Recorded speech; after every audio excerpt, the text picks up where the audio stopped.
জাতীয় বিশ্ববিদ্যালয়ের অধীনে অনার্স ভর্তির প্রথম রিলিজ স্লিপ নিয়ে সর্বশেষ আপডেটগুলো একটু শেয়ার করছি।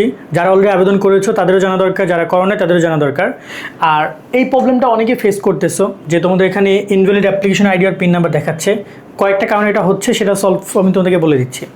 আর যারা আমাদের নিয়মিত আপডেটগুলো পেতে চাও, সাবস্ক্রাইব ফলো করে শোভন স্টাডির সাথে থাকতে পারো। Honours information Shobhan study Facebook এবং ইউটিউব চ্যানেল তোমাদের ভর্তি দায়িত্ব নিচ্ছে। ইনশাল্লাহ পরবর্তী একাডেমিক যে তথ্যগুলো সেগুলো টাইম টু টাইম তোমাদের সামনে সার্ভ করবে। তো অবশ্যই আমাদের সাথে কানেক্টেড থাকবা। এবার কথা বলেই তোমাদের হচ্ছে এই প্রবলেমটা নিয়ে। এই প্রবলেমটা মূলত ভুল পিন নাম্বার অ্যাপ্লিকেশন দিলে হয়, আবার অনেক সময় সঠিকটা দিলেও হয়। এটা ওয়েবসাইটের প্রবলেম। যদি সঠিকটা দিলে হয়, তুমি যদি দেখতে পাচ্ছ সঠিক দিলে হয়, এর আগে এটা দিয়ে প্রবেশ করেছো বা রাইট নাও ঢুকতে পারছো না এরকমটা দেখাচ্ছে, তাহলে তুমি মোবাইলটা ভেঙে ফেলাইও না, এটা ওয়েবসাইটের সমস্যা। বাট পরবর্তী নেক্সট টাইম ট্রাই করো, গুড হয়ে যাবে। আমি এটা কিন্তু সঠিক দিয়ে ট্রাই করছি, সেখানে এরকম দেখাচ্ছে।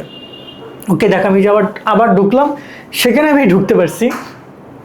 ওকে, এইটা আমি ঢুকতে পারছি, কিন্তু এইখানে আমি ঢুকতে পারি নাই। ওকে, একটা পয়েন্ট। সেকেন্ড পয়েন্ট হচ্ছে যে তোমরা যারা আবেদন করেছো তাদের করণীয় কি? তাদের কোনো করণীয় নেই, নাকে তেল দিয়ে দেন চুপ করে ঘুমায় পড়ো, কেননা রেজাল্টে তোমার সাথে দেখা হবে। এর আগে কলেজেও কোনো কাজ নাই, কোনো টাকা পয়সারও কাজ নেই, আর এক্সট্রা কোনো প্যারা নেই। ওকে, আর তবে এখানে কলেজ তোমাকে কোনো এক্সট্রা বেনিফিটও দিতে পারবে না যে কলেজ যোগাযোগ করবে বা কিছু একটা। আপাতত আল্লাহ করো, দোয়া করো যেন চান্স পাও। আর যারা এখন অ্যাপ্লাই করো নাই, তারা একটু কষ্ট করে অ্যাপ্লাইগুলো করে নাও, কেননা ওয়েবসাইটের প্রবলেম হচ্ছে। সেকেন্ড বিষয় হচ্ছে, যদি ওয়েবসাইটের প্রবলেম হয়, অ্যাপ্লাই করতে না পারো, তাহলে কিছুক্ষণ অপেক্ষা করো, কিছু দিন। কারণ তোমাদের এই আবেদনটা চলবে আগামী, আমরা যদি এখানে দেখি, আগামী 15 তারিখ পর্যন্ত। মানে হিউজ একটা সময় তোমরা পাচ্ছ। সো এই টাইমে তোমরা অ্যাপ্লাই করতে পারবে বলে আমার কাছে মনে হয়। এর মধ্যে সব ঠিক হয়ে যাবে। যদি তারপর সমস্যা হয়, একটু রাতের দিকে আবেদন করে ট্রাই করতে পারো, রাত্র 12টা 1টা। এইগুলো তো মোবাইল ফোন থেকেই, তুমি জাস্ট এই ওয়েবসাইটে আসবা, কীভাবে আবেদন করবে এখানে আমরা দেখিয়ে দিয়েছি এবং আমাদের ওয়েবসাইট লিঙ্কও দিয়ে দিয়েছি। এখানে এসে অ্যাপ্লিকেন্ট লগ ইনে ক্লিক করে তুমি তোমার আবেদন করে ফেলবা। তো খুবই ইজি। ওকে, সো এটা খুব ইজি। সো আমার মনে হয় যে এভাবে তোমরা আবেদন করতে পারো। সামনে তোমাদের সেকেন্ড রিলিজ স্লিপও আছে, তবে ট্রাই করো প্রথম রিলিজ স্লিপে কলেজ নিশ্চিত করার জন্য। যে কলেজগুলো তুমি 1, 2, 3, 4 রাখবা, একে পর্যায়ক্রমে সব বিষয়গুলো দেখবে। আর একটা বিষয়ের জন্য আমাকে অনেকে মেসেজ করছো দেখতে পাচ্ছি, পার্সোনালি আমি কোনো মেসেজে রিপ্লাই দিতে পারছি না, আমি সরি। সেকেন্ড বিষয় হচ্ছে যে অনেকে ফোন নম্বর চাচ্ছ, সেটা তো মোটেও সম্ভব না।